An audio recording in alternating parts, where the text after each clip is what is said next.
아멘. 힘차고 귀한 찬양 감사드립니다. 지난주에 그 우종이가 청년부 등산을 같이 갔다가 바위에 무릎을 부딪혀가지고 병원은 못 가보고 이제 월요일날 가야 되는 상황인데 저녁에 신방을 갔는데 다행히 다른 이상은 없답니다. 고 부딪힌 곳 멍들고 이렇게 그런만 잘 회복되면 될 것 같은데 깜짝 놀랐습니다. 아마 지휘자가 없는 성가대 중에 미국에서 가장 잘하는 한인교회 찬양대 아닌가 그렇게 생각합니다. 우리 박수 한번 하십시다. 뭐에 깜짝 놀랐냐면, 하나님 영광 받으셔야 되지만 뭐에 깜짝 놀랐냐면, 지금 지휘자 반주자 구하는 가운데 있는데 우리 김한태 장로님이 수고스럽게 찬양을 선곡하셔서 인도하고 계세요. 여러분, 찬양을 100번 들으신답니다. 100번 넘게. 그 주위의 찬양을 선정하기 위해서 100번을 넘게, 같은 곡을 100번 넘게 들으신대요. 그래서 무언가 장로님께서 나름대로 그 속에서 어떤 찬양이 이번 주에 잘 맞을까 어울릴까 고민을 하시는 것 같은데, 최근 들어 제가 느끼는 것은 찬양대의 찬양이 제 주일 설교와 참 잘 맞아떨어진다라는 그런 마음이 듭니다. 이번 주도 마찬가지고, 가는 이 길이 캄캄하고 안 보이고 그래도 차차 밝아지며 빛이 보여오리. 우리 기도하실 때 교회 위에 기도하시지만 우리가 함께 드리는 이 예배, 교회는 무엇보다 예배 공동체인데 늘 기도하시겠지만 우리 찬양대 위에서 또 그리고 또 그걸 선곡하신 장로님 위해서 기도하실 때 하나님께서 더욱더 안성맞춤으로 우리에게 예배를 만들어갈 때 힘을 주시고 또 그런 귀한 은혜를 우리를 통해서 또 찬양대 통해서 우리들 가운데 내려주시리라 생각합니다. 늘 귀한 찬양 감사드립니다. 여러분, 운동선수들이 운동을 아주 열심히 하잖아요. 그들의 생애 가운데 가장 영광스러운 순간이라 그러면은 언제를 떠올리겠습니까? 올림픽에 나가서 시상대에 오를 때, 전국체전에 가서 시상대에 오를 때 우승을 차지했을 때, 뭔가 미국의 스테이트 대회에 나가서 시상대 위에 섰을 때 그 영광, 많은 사람들의 박수 속에, 부러움 속에, 야, 정말 쟤는 어떻게 저렇게 할 수 있지? 저 선수는 어떻게 저렇게 아름답게 할 수 있지? 저렇게 멋지게 할 수 있지? 저렇게 빠르게 할 수 있지? 저렇게 힘있게 할 수 있지? 운동선수라면 누구나가 꿈꾸는 가장 영광의 순간, 그것은 바로 시상대 위에 올라 메달을 걸고 트로피를 받으면서 축하를 받는 그 순간일 것입니다. 그래서 보면 때로는 막 어떤 선수들은 막 웁니다. 눈물이 깊어서 울어요. 그 생애 가운데 그거보다 더 큰 영광이 없는 거예요. 근데 우리는 많은 순간 영광만 봅니다. 여름에 태릉선주촌에 가서 인터뷰하는 기자들이 간혹 있습니다. 보면은 좀 우리로서는 식상할 수 있지만 무더운 여름 날씨 가운데 선수들이 구슬땀을 흘리며 훈련에 매진하고 있습니다. 오늘도 새벽부터 시작되어서 고된 훈련은 밤까지 이어지고 있습니다. 이러면서 얘기를 하는 거예요. 가끔 한두 기자들이 직접 선수를 인터뷰하기도 합니다. 오늘 어떻냐고. 그러면은 정말 종종 듣는 거죠. 죽을 것 같아요. 지옥 같습니다. 한 번은 보니까 유도 선수인데 테이프를 손가락마다 다 감은 거예요. 10개 손가락이 다 골절이 됐답니다. 아니, 지금 올림픽에 나가야 되는데 손가락이 10개가 다 골절이 된 거예요. 붙잡아야 되는데, 유도는 우리가 아는 것처럼 골절이 나 있는데 훈련을 너무 해가지고, 근데 골절 난 그 손가락으로 금메달 따는 거를 봤습니다. 무엇을 위해 그렇게 합니까? 우승의 그 순간, 그 시상대 앞에서는 그 영광을 위해서 우리 다가가고 훈련하고 지옥 같지만 견뎌내고 그러는 것 아니겠습니까? 그렇다면 우리 성도들에게 있어서 가장 영광스러운 순간이 있다면 언제일까? 점점 더 빛이 밝아오고 마침내 그 광채가 나를 완전히 둘러싼 그때, 하나님 앞에 서는 그 영광, 나팔 소리가 나고 그 가운데 내 이름이 들려지며 사랑하는 아들아 사랑하는 딸아 주님께서 나를 부르시면서 그 영광의 어린 양과 함께 혼인잔치에 들어갈 때에 그 영광에 비하겠습니까? 찬양대 찬양처럼 바로 그 영광을 향해서 우리는 달려나가고 하나님 실수하지 않으시게 우리는 반드시 그것에 쓸 것이다, 그렇게 나아가는 것입니다. 그래서 기도하다 보면 하나님께서 갑자기 성령을 임하게 하셨어요. 왜? 너무 견디기 힘들고 어려우니까. 막 이끌어 주실 때는 황홀함에, 때로는 정말 말로 할 수 없는 평안함에 참 견디기 어려운데, 그러면서 생각하는 거예요. 천국 가면 얼마나 좋을까. 성도의 가장 큰 영광의 순간, 바로 우리 주님 앞에 해같이 빛나는 얼굴, 광채나는 옷을 입고 그 앞에 서는 그날일 것입니다. 오늘 본문 말씀은 예수님께서 높은 산에 올라가셨는데 그 모습이 변형되신 거예요. 과연 여기에는 어떤 뜻이 들어있는 것일까요? 오늘날 성도로 살아가는 저와 여러분에게 오늘 변화산 사건의 말씀은 어떤 의미가 있을까요? 엿새 후에, 오늘 본문은 엿새 후에라고 시작합니다. 이 엿새라는 것의 기준은 너희는 나를 누구라 생각하느냐, 그리고 베드로가 항변하면서 예수님 붙잡고 가면서 그 날로부터 6일 지난 후를 이야기하는 것입니다. 성경이 이튿날, 혹 둘째 날, 그로부터 사흘 후에 이런 이야기들이 있습니다. 오늘 엿새 후에는 그와 비슷하면서도 제법 동떨어진 시간입니다, 어떻게 보면. 그런데 이 엿새 후에를 마태가 왜 기록했을까? 오늘 이 17장에 나오는 마태복음 17장에 처음 기록된 이 변화산의 사건은 어떠한 사건과 연결해서 생각해야 한다라는 것입니다. 엿새 전에 있었던 너희는 나를 누구라 하느냐, 빌립보 가이사랴, 그리고 예수님을 붙들고 항변했던 그 사건을 기억하면서 연결해야 오늘 변화산 사건의 의미를 알 수 있다. 그것을 붙잡고 들어가야 한다라는 것입니다. 우리가 살펴본 것처럼 베드로는 멋진 고백을 했지만 그의 대답은 하나도 틀림이 없는 100점짜리여서 그래서 그 신앙 고백 위에 내가 교회를 세우겠다 예수님 말씀하셨지만 곧 이어서 그는 예수님을 한쪽 코너로 끌고 가서 붙들고 꾸짖으면서 책망하면서 예수님 지금 무슨 말씀하시는 겁니까? 이러려고 저희들이 지금 다 직업을 그만두고 주님을 따랐습니까? 나약한 소리 하지 마십시오. 그러니까 이 베드로로 대변되는 이 사실은 제자들의 마음입니다. 누구나 다 마찬가지예요. 우리가 이 빌립보 가이사랴의 사건 속에서 기억해야 하는 한 가지가 있다면 그것은 예수님의 기대와 제자들의 기대가 너무나 달랐다라는 거예요. 너희들이 아직도 모르겠냐? 전혀 모르죠 지금. 그런데 그 하늘과 땅만큼 차이 나는, 마치 동에서 서가 먼 것 같은 그런 차이가 나는 그 예수님의 기대와 제자들의 기대를 같은 선상으로 맞춰주시려고 애쓰시는 예수님의 모습을 오늘 본문 속에서 볼 수 있습니다. 변화산의 사건은 바로 그 예수님과 예수님의 제자들 사이의 그 큰 간극을 해소하기 위해서 예수님께서 일부러 기도하실 때 굳이 제자들 중에 3명을 데려가서 그것을 보게 하심으로 내가 너희에게 말하는 것이 무엇인지 성도의 길을 보여주셨던 것입니다. 우리 그런 생각을 합니다. 야, 변화산 어디일까?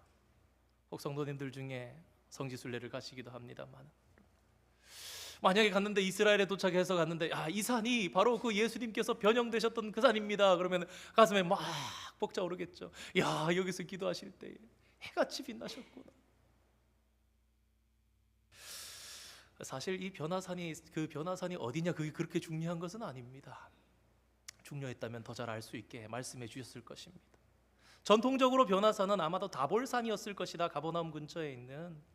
그리고 이 다볼산은 여러분들 잘 아시는 것처럼 사사기 4장의 드보라 사사 시대 때에 발락이 이 시스라와 천불병과 900승과 함께 싸웠던 그것이 이제 다볼산 아래쪽에 비가 와가지고 진흙창에 다 빠져가지고 다 죽고 도망했던, 그래서 헤벨의 아들 야엘이 그 이제 말뚝 가지고 죽였던 그 얘기죠.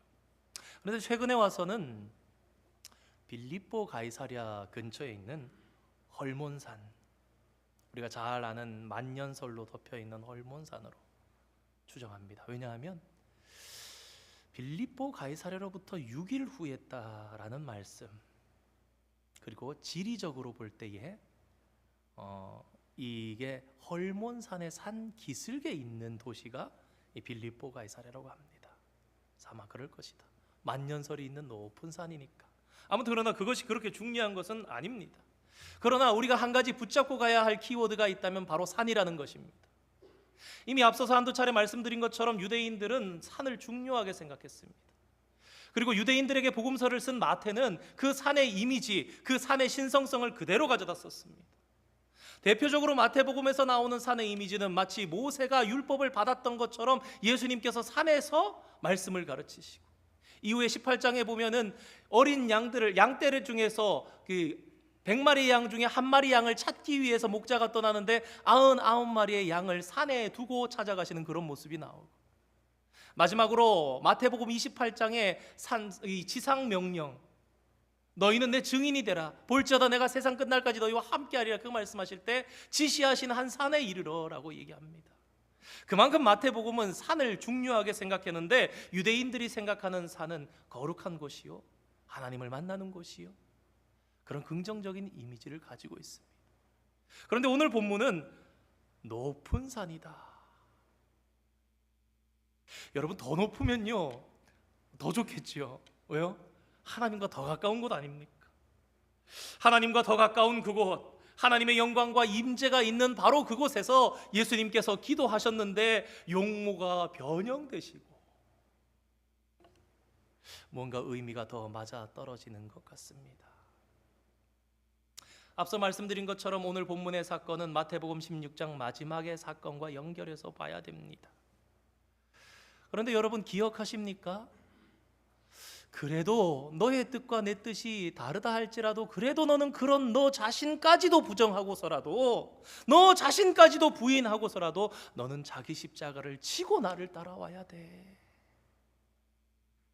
그런데 그 마치는 말씀 16장 28절 말씀인데요, 한번 준비되어 있을 텐데 띄워주실까요? 바로 성경 오늘 찾으셨기 때문에 바로 있을 겁니다. 함께 읽겠습니다. 시작. 진실로 너희에게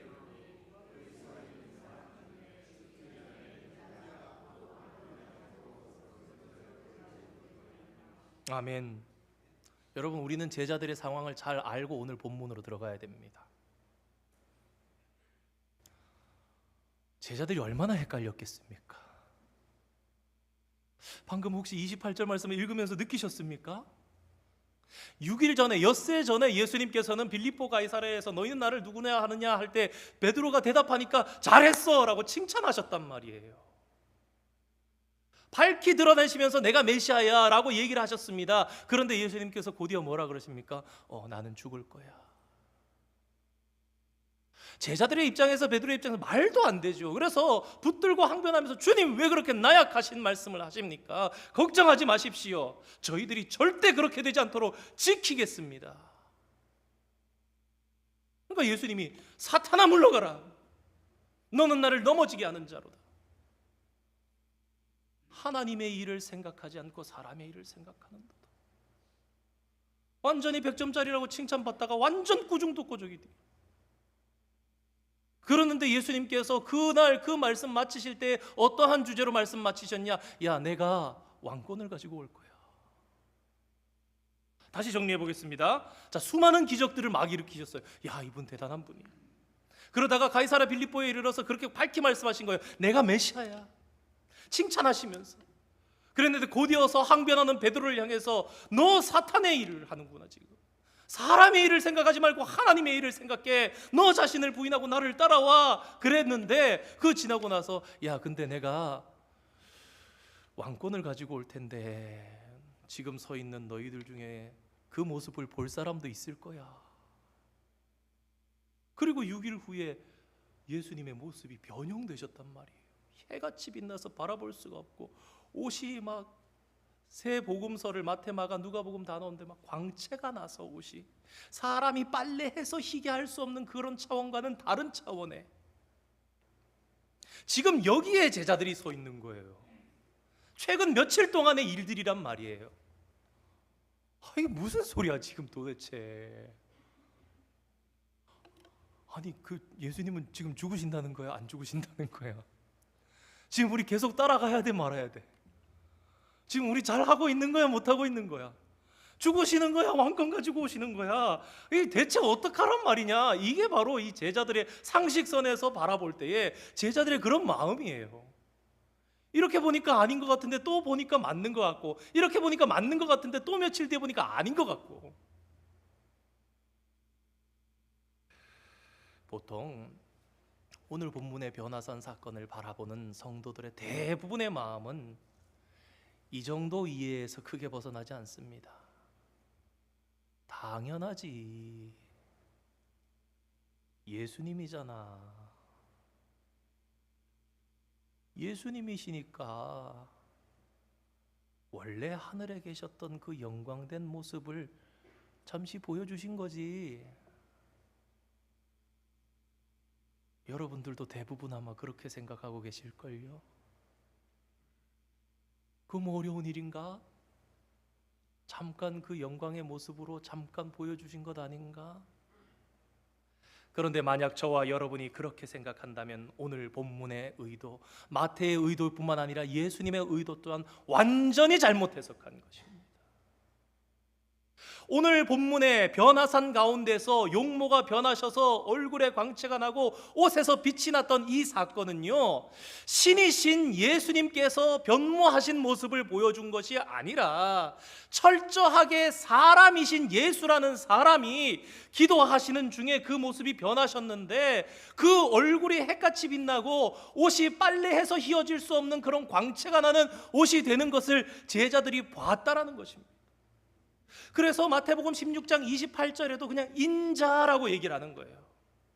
메시아가 아니라 너희들 눈앞에 있는 인간인 나 인자가 영광으로 그 왕권을 가지고 온 것을 볼 자가 있으리라. 그리고 오늘 말씀 8절에도 마찬가지로 그런 의도를 가지고 오직 예수 외에는 이라는 인간의 이름인 예수라는 이름만 쓴 거예요. 예수 외에는 보이지 않더라. 그리스도란 말을 쓰지 않습니다. 인간 예수님께서 변모하셨었고 그런 일이 있고 났더니 인간 예수님 외에는 보이지 않았더라.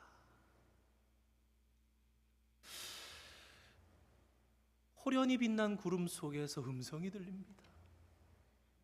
너희는 믿고 그의 말을 들으라. 내 사랑하는 아들이 맞아. 내가 기뻐하는 자야. 메시아 맞아. 그러니 너희는 그의 말을 들으라.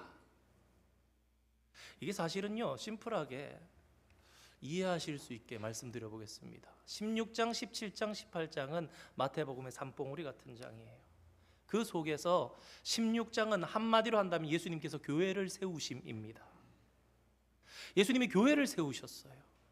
그리고 그 세우신 교회를 향해서 하신 말씀들, 교회가 들어야 할 말씀들이 18장에 기록된 말씀들입니다. 작은 자, 여러 교훈들을 그렇게 주셨어요. 그럼 17장은 무엇이냐? 하나만 뽑는다면 이 17장 말씀 중에서는 5절 말씀을 꼽습니다. 이는 내 사랑하는 자요 내 기뻐하는 자니 너희는 그의 말을 들으라. 무슨 말이냐? 교회를 세우셨어요. 교회를 향해 말씀하십니다. 교회에게 그의 말을 들으라 말씀하시는 것이 17장이에요. 들어. 맞아. 이 길이 어두워 보이고 캄캄하고 안개 낀 것 같고 잘 안 보이겠고 모르겠는데 들어. 그가 분명해.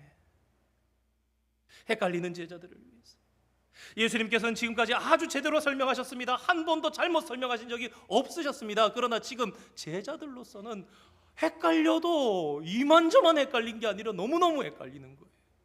상식적으로 이해가 안 되는 거예요. 그런데 그걸 주님께서 모르셨겠습니까? 야, 내 제자들이 완전 갈팡질팡하고 있구나.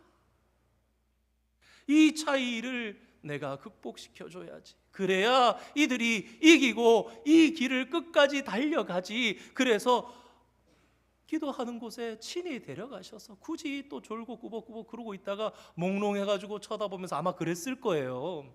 그렇게 성경에 기록되어 있지는 않지만 정신이 없는 가운데 이야기하는 거 아닙니까? 주여 여기가 좋사오니 제가 초막셋을 짓겠습니다. 그러나 중요한 것은 그게 끊어지고 뭐라 그러십니까? 이는 내 사랑하는 아들이요 내 기뻐하는 자니. 그 초막셋 짓는 게 중요한 게 아닙니다. 지금 정신없는 소리를 하는 거. 하나님 주시는 메시지는 너희는 그의 말을 들으라, 그를 따르라. 우리는 오늘 본문을 통해서 성육신 하시는 예수님께서 사명을 감당하시며 걸어가신 이 예수님의 걸음을 3단계 정도로 사명의 길을 요약해 볼 수 있습니다. 첫 번째로 순결입니다. 우리가 잘 아는 것처럼 예수님께서는 완전한 인간이십니다. 완전한 인간으로 이 땅에 오셔야만 인간으로서의 죄를 대속하실 수 있기 때문에 완전한 인간으로 오셨어요. 그런데 하나는 사람들과 달라야 됩니다. 뭐가 달라야 되죠? 죄는 없으셔야 돼요. 그래서 이 땅에 아버지와 어머니로서 구성되어 있는 그 족보를 따라 혈통을 따라 오신 것이 아니라 오직 성령으로, 동정녀 마리아의 태를 통해서 이용하심으로 성령으로 잉태되어서 하나님 그분께서 완전한 인간으로 그 속에서 모태 속에서 양분을 받으면서 자라셨는데 죄는 없으신 거예요. 그래서 우리는 그분은 순결하다라고 얘기합니다. 첫 번째 단계 순결입니다. 그런데 이 순결하신 예수님께서는 거룩의 단계를 거치셔야 됩니다. 용어 때문에 조금 헷갈리실 수 있어서 말씀드린다면 그러면 목사님 순결인데 순결한 것이 또 거룩해야 될 것까지 있습니까? 그러실 수 있지만 이해하실 수 있을 겁니다. 이 순결하신 분이 무시무시한 도전과 시험을 견디셔야 되는 거예요. 순결하게 오셨는데 무시무시한 시험과 도전을 받으시고 그걸 지나가셔야 되는 거예요. 그리고 영광에 이르시게 되는 거예요. 그래서 예수님의 이 3단계는 순결에서 거룩의 과정을 거치시고 이 거룩의 과정의 사명을 다 감당하시면 영광을 얻으시는 겁니다. 그래서 요한복음에 내가 인자가 영광을 얻을 때가 되었다라고 이야기를 하는 겁니다. 오늘 이 말씀 한번 잘 들어보시기 바랍니다. 시험을 공생 시작하자마자 받으시죠. 세례 받으시고 사탄에게 3가지 시험을 받으십니다. 여러분 잘 보세요. 사도 바울이 첫사람 아담은 진짜 아담 얘기합니다. 둘째 아담이 있다고 얘기하는데 그 예수님 얘기하잖아요. 첫사람 아담도 원래는 죄 없이 시작했습니다. 그런데 아담과 하와가 죄를 가지고부터 그 모든 것은 죄로 끝나고 모든 사람이 죄를 범하며 하나님의 영광에 이르지 못한 거예요. 그가 어디서 실패합니까? 사단이 뱀으로 유혹할 때에 야 저거 먹으면 하나님처럼 밝아져. 먹는 거에서 실패합니다. 둘째 아담 예수님이 오셨습니다. 시험합니다. 뭘로 시험합니까? 먹는 걸로 시험합니다. 근데 먹는 것만 시험했습니까? 야 돌로 떡을 만들어 높은 데서 뛰어내려 괜찮을 거야. 천사들이 와서 너의 발을 상하지 않게 할 거야. 이 천하 만국의 영광을 다 내 것인데 나에게 절만하면 내가 다 너에게 줄게. 다 이겨내십니다. 어떻게 해요? 철저하게 인간의 연약함으로 우리의 모든 걸 다 제율하신 그분께서는 저와 여러분보다 무언가가 특별한 부분으로 감당하신 게 아니라 100% 오늘 지금 예배하는 저와 여러분과 똑같은 연약함을 가지고 똑같은 유혹에 대한 그런 시험에 대한 넘어질 수 있는 걸릴 수 있는 그런 연약함을 가지고 감당을 하셨다고요. 사탄은요 이때 떠나고 잠시 떠난 거예요. 계속 시험합니다. 귀신이 나타나면 뭐라 그럽니까? 나는 당신이 누군지 압니다. 나는 당신을 아오니 당신은 지극히 높으신 하나님의 아들이십니다. 계속해서 시험합니다. 그 내용이 무엇입니까? 너 신이잖아. 좀 그 능력 좀 사용해봐. 그거 아니에요? 마지막에 십자가에 붙잡혀서 십자가에 달려 계실 때도 계속해서 인간의 입술을 통해서 바리새인과 서기관들을 통해서 그 유대인들을 알지 못한 유대인들의 입술을 통해서 얘기한 게 무엇입니까? 네가 하나님의 아들이라면 지금 십자가에서 내려와서 증명하라 이거예요. 그런데 여러분 우리가 여기서 잘 알아야 됩니다. 조금은 어려울 수 있지만 이걸 잘 이해하시면 분명합니다. 전 젊은 시절 그런 상상들을 해봤습니다. 한 차례 말씀드렸던 것 같은데 예수님 십자가 그냥 뽑고 내려오세요. 그냥 팍팍 뽑고 내려오세요. 피가 나든지 말든지 살 수 있으니까 내려오시든가 아니면 다 막히면서 다 깨끗하게 되시든가 봐. 그러면서 말도 안 되는 기적들을 일으키시면서 다 제압해버리시고 이 죄 많은 것들 그러시지 못해서 거기 그러고 계셨던 게 아니란 말이에요. 사탄이 왜 이렇게 시험합니까? 여러분 우리 분명히 알아야 됩니다. 예수님은 완전한 사람으로 오셔서 사람의 죄를 받으셔야 돼요. 사람의 죄를 담당하셔야 된다고요. 대신 지셔야 된다고. 그래서 죄 있는 사람이면 그 죄를 짓는 게 죄가 있으니까 아무 의미가 없는 거예요. 죄가 없어야 돼요. 그리고 또 하나, 반드시 사람이어야 됩니다. 예수님 지금까지 모든 사역을 사람으로 하셨어요. 그래서 예수님께서 이 그리스도로서, 메시아로서의 사명을 감당하는 데는 어떠한 신적인 요소도 들어가지 않은 거예요. 다른 사람들을 위해서, 그 병을 위해서, 다른 어떠한 것들을 위해서 보여주셨을지 몰라도 예수님께서 당신 앞에 있는 무시무시한 시험과 도전 과제를 위해서는 단 하나도 신적인 능력을 사용하지 않은 거예요. 왜 그렇습니까? 사탄이 참소하거든요. 하나님 앞에 얘기하는 겁니다. 당신의 아들은 인간이 아니라 신의 능력을 사용하지 않았습니까? 어찌 그것이 인간의 죄를 대속할 수 있단 말입니까? 내가 분명히 봤는데 저 예수는 하나님의 아들로서, 신으로서 능력을 사용했습니다. 불공정합니다. 하나님께서 말씀하시는 사람을 향한 대속은 실패한 겁니다. 말이 안 됩니다. 그렇잖아요. 사람으로서 감당해야지. 우리가 생각할 땐 답답하고 예수님 할 수 있는데, 분명히 아는데, 그렇게 하면 메시아의 역할은 실패하는 거예요. 재판장이신 하나님 앞에 참소하면서 불공평하다 그런 거예요. 하나님, 잘못됐으니 세상 모든 영혼을 다 저에게 주십시오. 제가 다 지옥에 가서 다스리겠습니다. 예수님 안 넘어가시는 거예요. 끝까지 그 길을 가시는데 우리처럼 똑같은 연약함을 가지신데 죄만 없으신 그분께서 오롯이 고난과 십자가를 통과하시고 부활하시면서 우리의 첫 열매가 되신 거예요. 그러면서 우리에게 말씀하시는 거예요. 얘들아, 내가 세상을 이기었노라. 이제는 있잖아, 너희들이 나만 의지하면서 나만 붙잡고 내 뒤를 따라서 졸졸졸졸 오면 되는 거야. 지금 이제 이 길을 열려고 지금 예수님께서 가고 계시는 거예요. 할 수 있는데 안 하는 거하고 못해서 안 하고 있는 거하고 어느 게 더 어렵습니까? 내가 힘이 더 센데 그냥 뭐 한 방만 탁 치면 그냥 끝날 건데 그 참고 정직하게 바르게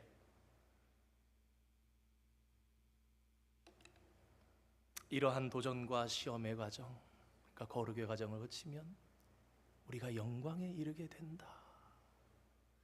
지금 제자들은 예수님이 이제 얼마 안 남았습니다. 18장에 교회에 주시는 그 교훈 지나면 19장, 20장은 예루살렘으로 내려가시는 길에서 주신 교훈이에요. 그리고 이제 21장에서부터는 이제 예루살렘의 마지막 일주일이 시작된단 말이에요. 그 금요일에 예수님께서는 십자가에 달리세요. 목요일 저녁에 잡히시고 기도하시다가 제자들이 너무 이해하지 못하고 답답해하고 있는 그 상황에 예수님께서는 정말 순수한 인간으로 하나님 앞에 성도가 반드시 이룰 그 영광을 조금 보여주신 거예요. 메시아로서 내가 신이니까 이런 영광이 이른다는 걸 보여주신 게 아니라, 얘들아, 너희도 이 길을 따라 내 뒤를 따라오면 비록 그 과정이, 거룩의 과정이 시험과 유혹과 환난이 있겠으나 그러나 그 길 뒤에는 반드시 이러한 영광이 따를 테니, 그리고 하늘에서 음성으로 마치 유대인들이 하늘로부터 오는 표적을 구하는 것 같이 꽝꽝 하고 선포해버리는 겁니다. 뭐라고요? 이는 내 사랑하는 아들이요 내 기뻐하는 자가 분명하니 너희는 그의 말을 들으라. 이해 안 돼도 따라가면 돼. 분명한 길이야. 히브리서 4장 15절에 그런 말씀을 주신 이유가 있습니다. 우리 한번 읽어볼까요? 시작. 우리에게 있는 대제사장은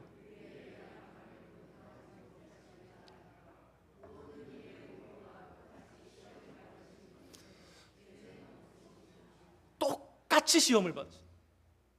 1.1획도 바뀌거나 버려지거나 더해져서는 안 될 이 말씀에서 히브리서 기자는 우리에게 분명하게 정합니다. 똑같이 시험 받으셨을 때 죄는 없으시다. 그래서 우리의 연약함을 아시고 우리의 체유를 아시는 그분께서, 그런데 우리가 장차 요한계시록에 보면은 장차 그날의 어린 양의 혼인잔치에 참여하며 그 영광 가운데 들어갈 때에 성도의 얼굴이 마치 사도행전 6장에 스데반의 얼굴을 보니까 천사의 얼굴 같다 그런 것처럼 해같이 빛나는 얼굴과 광채가 나는 의복 가운데 그 앞에 서서 하나님을 찬양하며 그 나라에 들어가는데, 우리 요한계시록 7장 14절 말씀 한번 볼까요?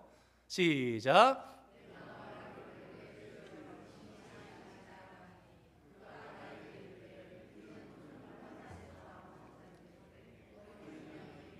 그의 옷을 씻어 희게 하였느니라. 누구의 피에 씻는다고요? 어린 양의 피. 누구예요? 예수님. 여러분, 우리가 그러잖아요. 우리의 의로움으로 입는 게 아니라 우리의 더러운 것을 예수님께 드린 거예요. 예수님께서 그 드린 걸 다 지시고 십자가에서 모진 고통을 받으시고 물과 피를 다 흘리고 돌아가셨어요. 그러면 그 예수님의 의로움이 우리에게 입혀지는 거예요. 그러니까 이 옷은 희고 빛나는 광채가 나는 그날에 우리가 하나님 앞에 서는 그 성도가 입을 옷은 예수님의 피에 빤 옷이에요. 어떤 성도가 기도하다가 하나님께서 정수리 위로부터 발끝까지 예수 그리스도의 피가 보혈이 십자가의 보혈이 뚝뚝뚝뚝뚝 떨어져 가지고 자기에게 덮이는 것을 봤대요. 얼마나, 여러분, 그런데 이것이 신약과 구약의 모든 완성의 그림인지 아십니까? 여러분, 우리가 잘 아는 법궤의 그 위에 윗판이 속죄소 판 아닙니까? 덮개, 순금으로 쳐서 만든 것이고 그 위에 그룹이 있는, 천사의 날개 모양이 달려있는 그 그룹의 속죄판, 거기에는 죄 목록이 적혀 있다고 합니다. 1년에 한 번 대제사장이 대속죄일에 들어가서 어린 양의 피를 그 위에 뿌리는 거예요. 뿌리면 어떻게 됩니까? 하나님께서 죄 있다고 심판하실 그룹 사이에 계신 만군의 여호와께서 보시는데 속죄판 위에 그 죄가 어린 양의 피로 덮여 있는 거예요. 그러면 하나님 뭐라 그러십니까? 너희들 죄가 없구나. 마찬가지로 오늘을 살아가는 저와 여러분이 예수 그리스도의 피를 의지하여서, 예수 공로 의지하여 들어간다는 것이 무엇을 얘기합니까? 인간 전형광인에 보니까 죄가 가득하고는 죽어야 되라고 하는데 그 위에 예수 그리스도의 피가, 보혈의 피가 뚝뚝뚝뚝 떨어져서 그것을 옷을 입고 있으니 하나님 보실 때 어떻게 됩니까? 야, 아무 죄가 없네.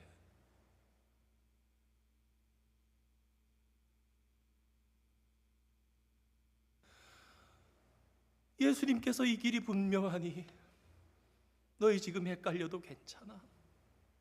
이러한 영광을 보여주시면서 너희가 잘못된 거 아니야. 그저 지금 너희의 머리로 이해 안 되더라도 앞으로 다 이해하게 될 테니 고난과 역경과 시련이 따를지라도 이 길은 분명한 길이니 너희는 나를 따라오거라 말씀하시는 거예요. 오늘은 엘리야와 모세까지 이야기하기엔 시간이 없습니다. 다음에 기회가 되면 말씀드리겠고, 사실 마태복음에서는 그렇게 강조점이 없습니다. 하나님께서 이미 5절을 통해서 정리하시니까. 근데 사실 이것은 그것입니다. 모세, 율법을 수여받은 자, 율법. 엘리야, 선지자의 대표. 율법과 선지자, 바울의 얘기처럼 율법과 선지자의 마침이 되신 예수 그리스도 뭡니까? 구약. 구약이 예표하시는 분이 예수님이시고, 그들이 구약을 대표하는 두 사람이 예수님의 장례를 위해서 기도할 때 별세하실 것을 가지고 논의하시면서 예수님께 힘을 주신 그런 부분. 그 구약이 증거하는 바가 예수님이다. 그 정도만 기억하시면 되겠습니다. 그래서 중요한 것은 무엇이냐?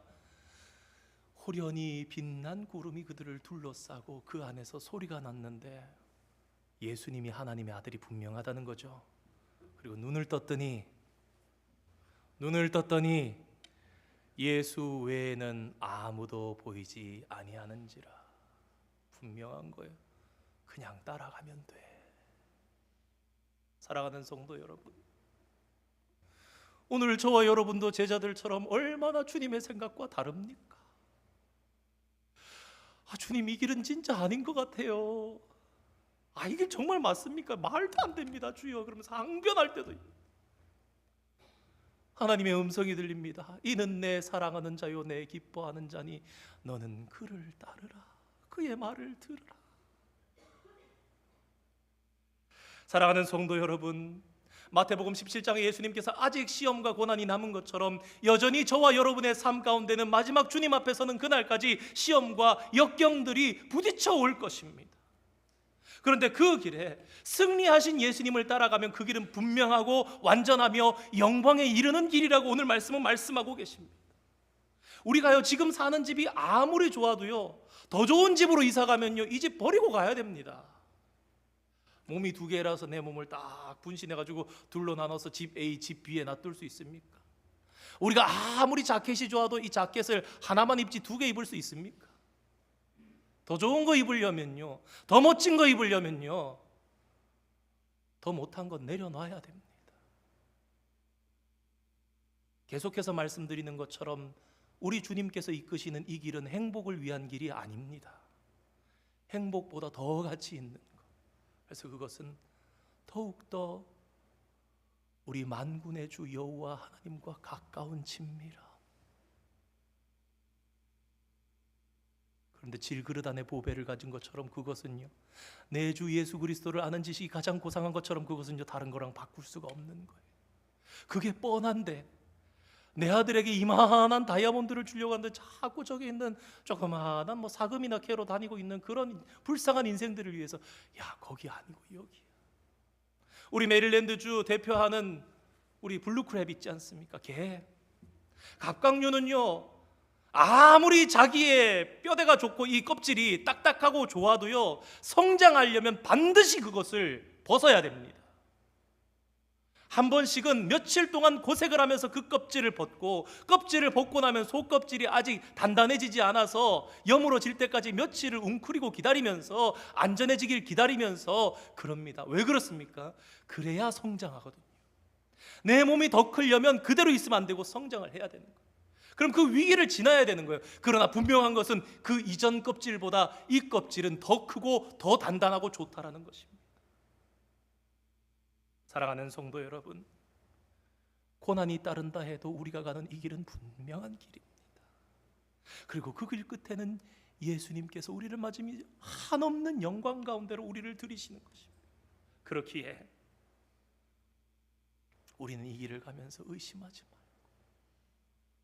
사도 바울이 그러지요. 마지막에 죽음을 앞두고 어려울 때 주께서 내 곁에 서서 말씀하시되, 감옥에 있는데 감옥 옆에 예수님 계시네.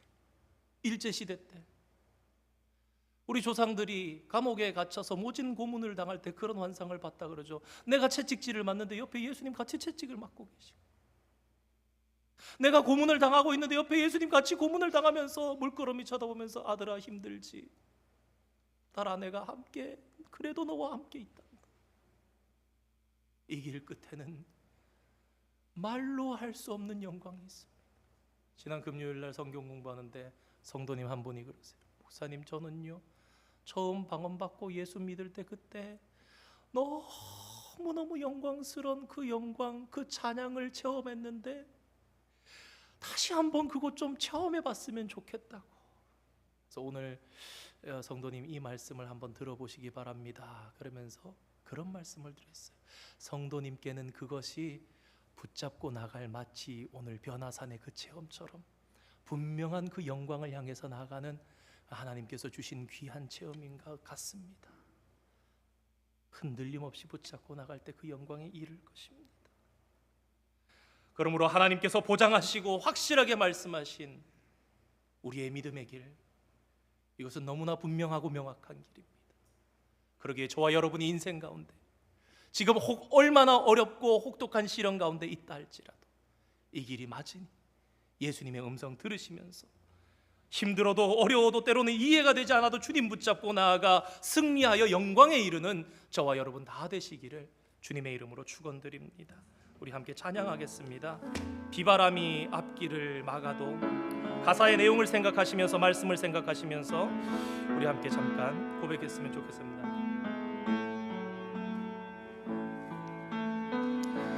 비바람이 앞길을 막아도 나는 가리, 주의 길을 가리.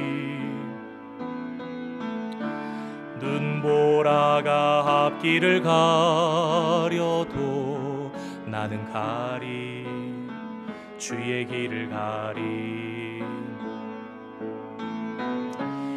이 길은 영광의 길, 이 길은 승리의 길, 나를 구원하신 주님이 십자가 지고 가신 길, 그러므로 나는 가리라, 주의 길을 가리라, 주님 발자취 따라 나는 가리라, 나는 가리라, 주의 길을 가리라, 주님 발자취 따라 나는 우리 세 번째 줄합니다. 이 길은 고난의 길. 두 번째 절, 이 길은 고난의, 그러나 이 길은 생명의 길, 이 길은 생명의 길. 아멘. 나를 구원하신 주님이 십자가 힘들고 어려워도 지고 가신 그 길입니다. 나는 가리라, 주의 길을 가리라, 주님 발자취 따라 나는 가리라,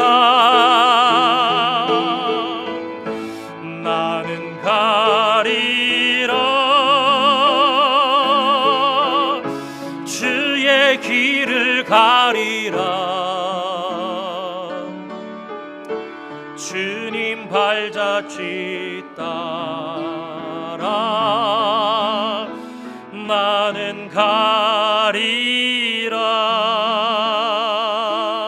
우리 반주 계속해 주시고요, 잠시 결단의 기도를 드렸으면 좋겠습니다. 예수님께서, 하나님께서 분명히 말씀하십니다. 사랑하는 아들 딸아, 이 길이 맞단다. 의심 없이 이 길을 걸으라. 고난도 따르고 역경도 따르겠지만 이 길은 승리의 길이며 생명의 길이란다. 말씀하시는 주님의 음성에 흔들림 없이 여전히 견실하게 어떤 어려움과 시련이 닥쳐올지라도 반드시 실수하지 않는 하나님의 은혜 가운데에 그날의 장차 영광에 이를 우리의 모습을 생각하시면서 주님 앞에 다짐하면서 헌신하면서 이 길을 가는 진정한 그리스도인 되기를 소망합니다. 함께 잠시 말씀을 생각하며 찬송의 가사를 생각하며 기도하겠습니다. 거룩하신 아버지 하나님, 주님의 은혜 사랑을 감사드립니다. 세상 가운데 시험이 없을 수 없지만 그러나 저희들이 걸어가는 이 길이 분명한 아버지 하나님, 진리의 길이요 생명의 길이요 승리의 길이요 영광의 길임을 의심하지 않고 걸어가기를 소망합니다. 그래서 일부러 그 모습을 보여주시면서 헷갈려 하지 말고 어려워하지 말고 따라오라. 너희는 나만 따라오너라. 이 길이 진리의 길이란다. 이 길이 승리의 길이란다. 내가 너희로 반드시 승리하게 하며 내가 너희로 반드시 내 영광에 이르게 하리라. 그 주님을 따라서 아버지 하나님 힘들어도 견뎌내며 더욱더 큰 영광을 향해서 하나님 아버지 앞에 더욱더 다가가는 저희들 되기를 소망합니다. 결단하는 저희들 되게 하여 주시고 세상의 시시한 것들에 흔들리지 않게 하여 주시고 주님 변모하신 주님처럼 저희들도 장차 그날에 변모하며 주님과 함께 있을 아버지 하나님이셔 그날을 생각하며 이겨내는 성도들 되게 하여 주시옵소서. 아버지 하나님, 그런 교회 되게 하여 주시옵소서. 세상이 감당치 못할 성도, 흔들지 못할 성도, 오직 하나님의 빛난 영광 가운데 있는 성도들 다 되게 주님 축복하여 주시옵소서. 감사드리며 예수님의 이름으로 기도드립니다. 거룩하신 아버지 하나님, 주님의 은혜 사랑을 감사드립니다. 부족하고 연약한 저희들을 오늘도 사랑해 주시고 헷갈리고 방황하는 저희들을 붙잡아 주시려고 오늘도 주신 말씀 속에 저희에게 다가오시고 애쓰시는 예수님의 심령을 헤아리며 주님을 발견하고 만나게 하시니 감사드립니다. 때로는 어려워도 힘들다 할지라도 이 길이 확실하고 분명한 길임을 믿고 오직 예수님만 따르는 성도 되게 하여 주시옵소서. 우리의 길에 남은 것은 승리밖에 없습니다. 오직 예수의 공로만 의지하여 주님 붙잡고 거저가면 되는 길입니다. 이 사실 굳건히 믿고 오늘도 고난과 시험이 따른다 할지라도 반드시 영광에 이를 것임을 믿고 또한 알아 예수님의 의에 이르는 거룩한 성도 다 되게 주님 축복하여 주시옵소서. 예수님의 이름으로 기도드립니다. 아멘.